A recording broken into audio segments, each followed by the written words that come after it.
Muito bem-vindas, muito bem-vindos à nossa conversa significativa de hoje, cujo tema é como ser um bom ouvinte e assim estimular conversas para transformar o mundo. Parece um tanto paradoxal, né? Ué, se eu quero estimular conversas, eu tenho que falar. Mas eu digo para vocês que não, para que a gente possa estimular conversas que possam transformar o mundo, nós precisamos aprender a ouvir. E esse desafio do ouvir é um desafio muito grande, porque é o ouvir que vai nos dizer o que é que nós precisamos falar. Normalmente, as conversas hoje em dia têm sido dominadas por uma tendência, mesmo que seja uma conversa a dois, de um lado e outro lado, quererem convencer um ao outro dos seus próprios pontos de vista, né? Mas nós estamos falando de um processo de transformação do mundo, de transformação da sociedade. E é interessante isso, nós já falamos isso nos nossos dois encontros anteriores de conversas significativas, de que o processo de nós podermos unir a humanidade, de podermos nos unir uns aos outros, de podermos nos tornar elementos centrais num processo de encontro e reencontro de pessoas, é através da conversa. É através de momentos onde nós possamos aprofundar a nossa proximidade uns com os outros. Nós estamos, às vezes, observando, percebendo, constatando que o mundo está se tornando um mundo muito individualista. E por que isso acontece? Porque as pessoas estão se distanciando uma das outras, porque elas acreditam que cada um tem que viver a sua vida, né? E ao cada um viver a sua vida, acaba que ninguém conhece ninguém mais. Podemos dizer, não, Iraide, você está exagerando. Claro que eu conheço, tenho várias pessoas amigas, mas nós temos várias pessoas amigas e o nosso conhecimento, a nossa relação, a nossa amizade, ela está se ancorando em superficialidades. Ou superficialidades, ou ela se ancora, ela se baseia, ela se estrutura em torno de uma conversa que ela acaba sendo uma conversa que conduz a situações conflitantes. Como ninguém quer ter conflito com ninguém, então a gente opta por uma conversa superficial. E isso tem sido a grande tônica do encontro entre pessoas, né? Claro que eu não estou falando assim das pessoas muito íntimas nossas, que nós temos conversas profundas, claro. Mas a grande massa das pessoas que nós conhecemos, nós acabamos nos encontrando entre esses dois polos, da superficialidade ou do tema que nos leva a um conflito. E nós precisamos aprender a detectar o que se passa no coração das pessoas. O que é o tema que aquela pessoa necessita e que eu posso ajudar. Não que eu seja um sábio e eu tenha conhecimento acima de todos, não é isso. Mas quando eu sei qual é a necessidade, quando eu detecto a necessidade do coração de uma pessoa, eu sou capaz de criar elos. Eu sou capaz de entrar em um contato mais profundo. Os contatos se tornam profundos quando nós nos abrimos para ouvir o outro. Então, essa escuta se torna extremamente importante. Essa escuta se torna o calcanhar de Aquiles dessa aproximação. Se nós queremos transformar o mundo, nós não vamos conseguir transformar o mundo através de uma preleção da nossa parte, através de apresentação de argumentos da nossa parte, sem que nós conheçamos a dor do outro. Nós falamos disso outro dia, né? Nós precisamos conhecer a dor do outro para saber detectar a dor do outro, para saber qual o remédio. Isso é igual ao médico. Imaginem que se vocês fossem ao médico e vocês sentassem antes de vocês abrirem a boca e dizerem, doutor, eu vim aqui porque ele ou ela já começar a prescrever um remédio. Você vai falar, mas espera aí, doutor, doutora, você nem me ouviu, eu nem apresentei o que é a minha queixa. Não, não, não, não, eu sei, todo mundo que está vindo aqui hoje está vindo com dor de cabeça, está vindo com gripe, está vindo com resfriado, está vindo com um problema, então eu já tenho esse remédio universal aqui que resolve o seu problema. Isso não é o papel do bom médico.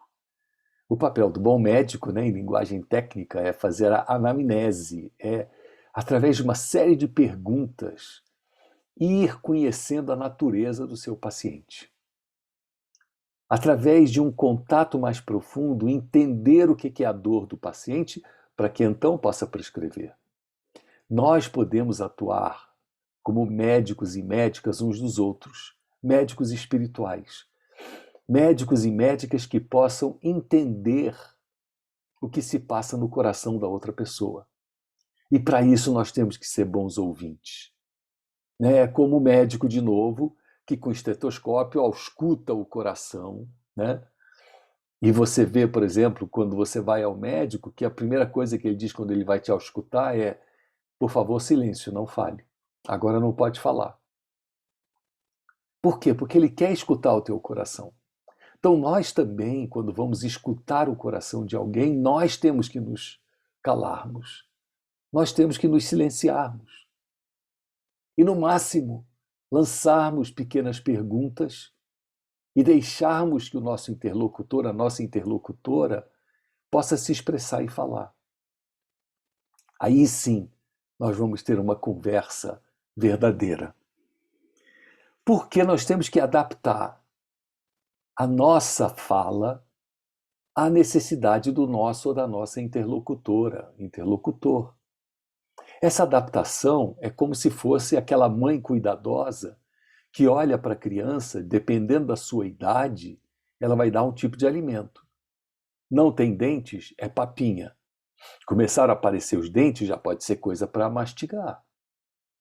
Agora, a mãe cuidadosa, ela não vai dar feijoada para o seu filho, para sua filha, né? Neném, porque ela sabe que aquilo é um alimento muito pesado. Então nós não podemos também tentar transformar o mundo através de uma conversa que tenha significância, significado, que seja uma conversa significativa, dando para a pessoa com quem estamos conversando mais do que ela é capaz de assimilar. Eu sempre valorizo muito um texto de Bahá'u'lláh, o profeta fundador da religião Bahá'í, que ele diz que cada palavra é dotada de um espírito. Cada palavra é dotada de um espírito. Algumas palavras podem conceder a vida, outras palavras podem ser veneno mortal. E essa palavra tem que ser bem escolhida, ela tem que ser bem pensada, mas eu preciso primeiro escutar o que o outro lado tem a me dizer, né? Então, como é que eu vou saber a necessidade da pessoa? Ouvir. E se vocês me perguntarem qual é o melhor método para nós aprendermos a ouvir, é o método universal. Devemos nos calar. Devemos deixar o outro lado falar. Volto a dizer, podemos lançar uma pergunta, mas não fazemos um discurso, horas a fio, sem parar, achando que com isso nós estamos alimentando a outra pessoa. Ah, não, ela precisa de bons conselhos. A pessoa que precisa de bons conselhos precisa primeiro externar a você onde está a dor dela. Você precisa ser um bom ouvinte. E para ser um bom ouvinte, você tem que se calar. Você tem que diminuir ao máximo a sua expressão falada para que então, depois de que a pessoa externou tudo que sente, esvaziou-se, você pode dizer, bom, agora eu quero te dar umas dicas, umas percepções que eu tenho, né? Porque a palavra tem que ser expressa com cuidado, né? Porque se cada palavra tem um espírito, é dotada de espírito, essa palavra tem que ser usada com sabedoria, com tato, com cuidado, né? Bahá'u'lláh diz que para que os seres humanos possam ser nutridos pela palavra, né? Possam atingir a meta da existência humana, as palavras têm que ser suaves. Nós temos que usar palavras suaves. Olha, isso pode ser até mesmo num diálogo com um grande filósofo. pode ser um diálogo com uma grande personalidade no mundo político, pode ser um diálogo com a pessoa mais simples do mundo. Não é porque a pessoa é simples que precisa de palavras suaves. Não é porque ela é uma grande erudita precisa de palavras muito complexas, né? A suavidade da palavra faz com que ela penetre no coração das pessoas. Mas volto a dizer, para que você escolha as palavras certas, primeiro ouça o que o outro lado tem a dizer. Nunca comece você a fazer a sua apresentação, né? Duas pessoas amigas se encontram, né? E você diz, puxa, uma chance de eu poder iniciar uma conversa com essa pessoa que seja uma conversa edificante, que seja uma conversa significativa, que seja uma conversa que leve à construção de um mundo melhor. Porque eu sinto que essa pessoa tem esse potencial. Qual é o teu primeiro ato? Ouvi-la. Deixar que ela fale. Para que então você possa dizer o que você tem a dizer. Então agora nós já sabemos qual é o segredo, né? Para sabermos como ouvir, a melhor estratégia é diminuirmos a nossa fala ao máximo. Uma vez que a pessoa expressou os seus sentimentos, expressou a sua preocupação, aí você pode começar com a construção de um diálogo significativo. Eu peço desculpas, hoje eu estou um pouco gripado e por isso a voz está ruim e a tosse também aparece. Mas eu não quis deixar de ter esse momento com vocês, que para mim é um momento muito precioso, e por isso que eu gosto sempre de estar aqui semanalmente fazendo essa fala, com a presença, a participação de todas e todos. Então, como é que nós podemos oferecer algumas reflexões, né? Reflexões para que as pessoas possam transformar esse mundo, né? Essas reflexões, elas aparecem a partir de alguma perspectiva temática que nós podemos apresentar às pessoas com as quais nós estamos travando esse início de conversa, né? Então, para que eu possa me engajar numa conversa que seja significativa, né, há muitos espaços sociais onde isso pode acontecer. Isso pode acontecer na mesa de um bar, de um restaurante, ou num café onde eu encontrei uma pessoa, pode acontecer no meu espaço de trabalho, pode acontecer no transporte público, se é uma pessoa que, de repente, eu começo a conversar. Os espaços são os mais variados possíveis, né?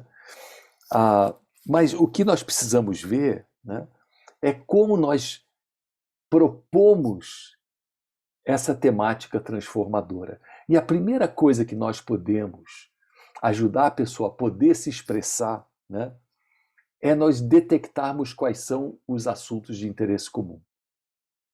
Não adianta você tentar levar uma conversa em que você queira convidar a pessoa a transformar o mundo, se essa conversa ela não está baseada no interesse comum.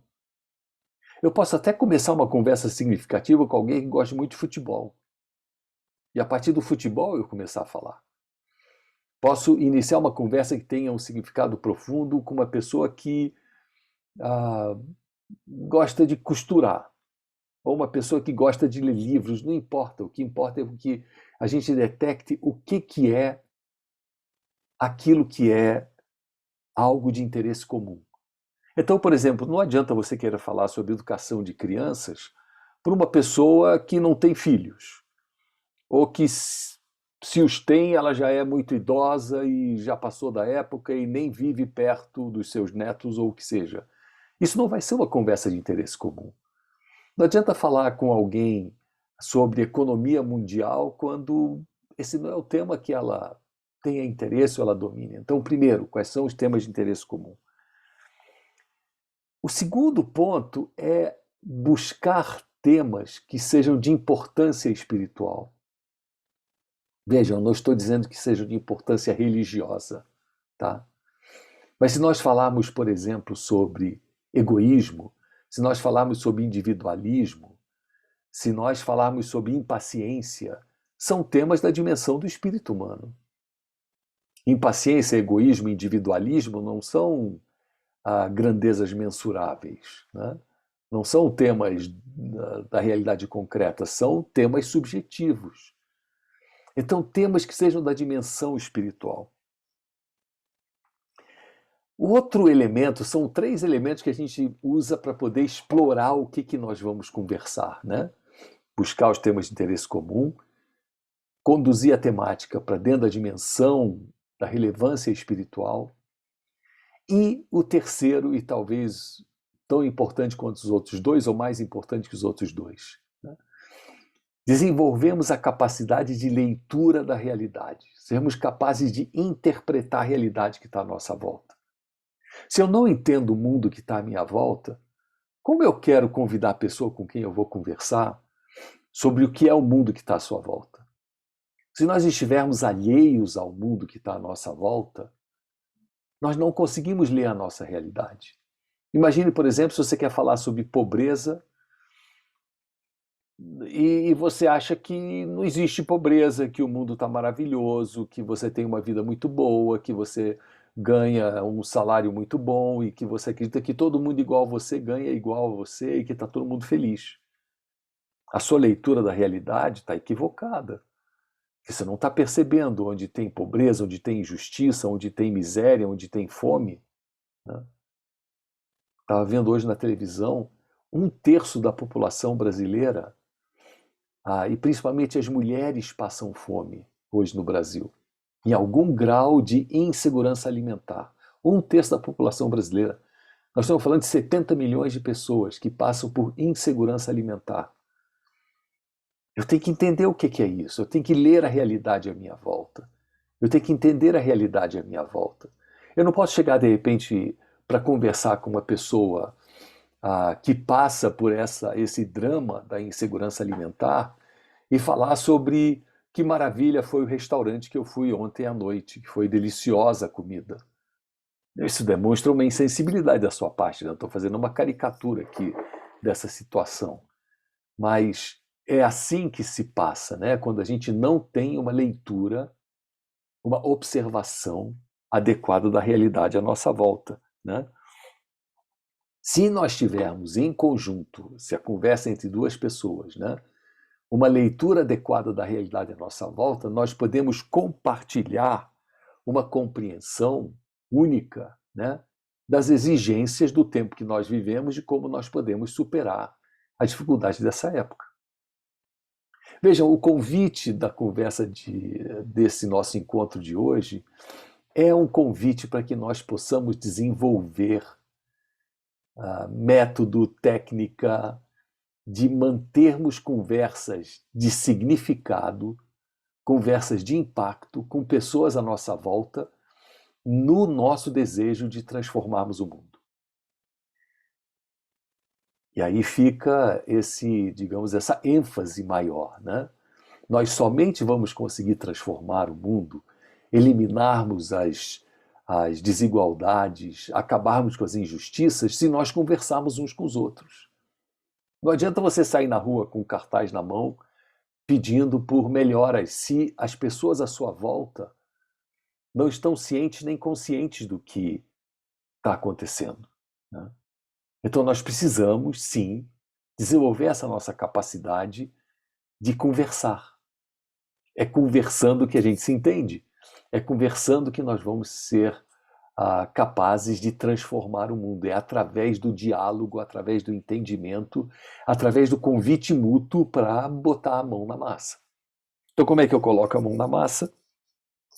Fazendo uma leitura correta da realidade à minha volta, sendo capaz de identificar temas de interesse comum e buscar essa conversa sincera sobre as temáticas mais essenciais, que são as temáticas espirituais, que é de onde nascem os nossos grandes e verdadeiros desafios.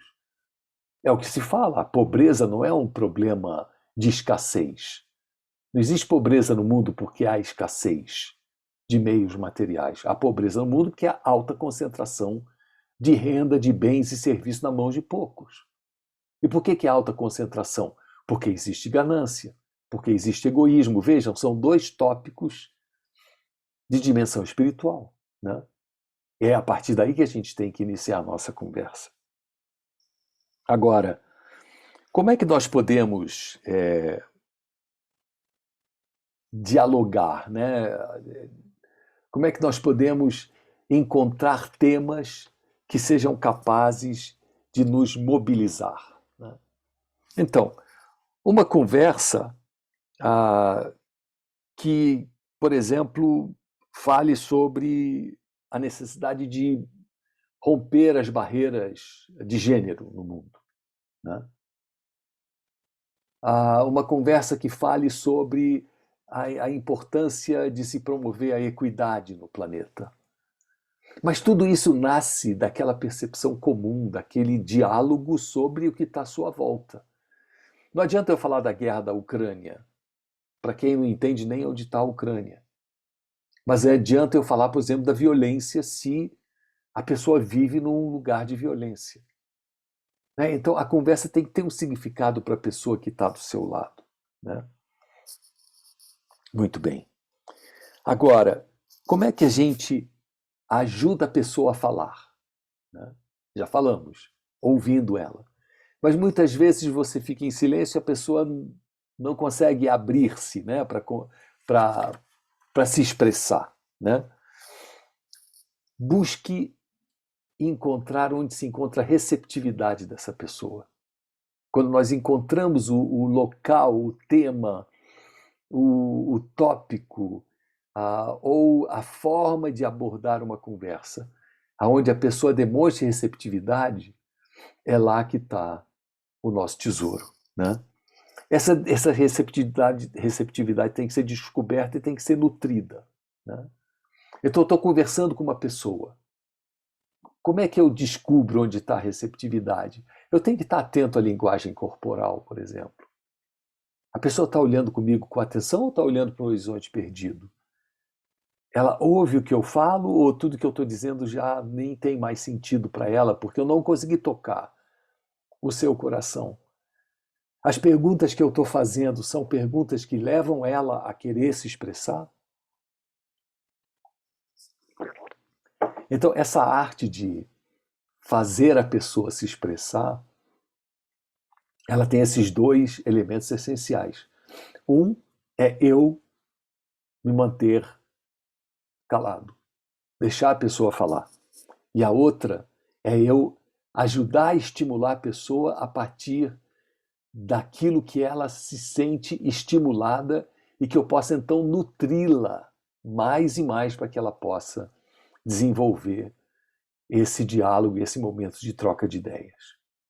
Em resumo, minhas amigas, meus amigos, o drama que nós vivemos hoje no mundo é um drama de isolamento, é um drama de individualismo, é um drama quase que sectário também, se a gente possa classificá-lo assim, ou seja, nós estamos divididos.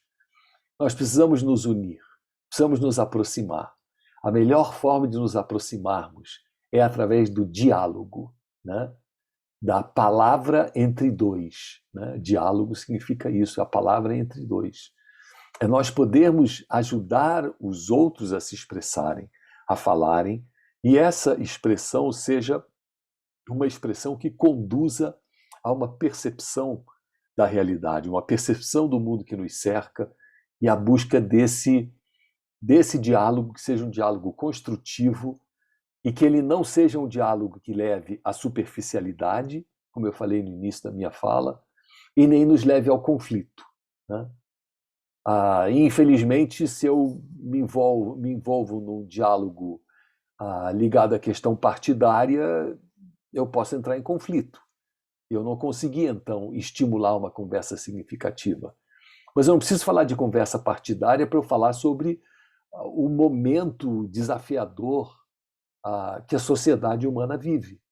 Isso é um tema eminentemente político, né? P maiúsculo, mas não é um tema partidário. Eu não preciso dizer como o partido A ou B vão resolver aquela questão. Mas eu tenho que buscar ver como é que eu uno as pessoas e não como é que eu as aparto ou as divido, né? Então, o meu tema não pode ser um tema conflituoso. Não pode levar ao conflito. Não que eu tema o conflito. O conflito, às vezes, é muito bom. Ele ajuda a fazer aparecer a verdade, né? mas não pode ser aquele conflito que leva à apatia ou o conflito que leva a uma tensão insuperável.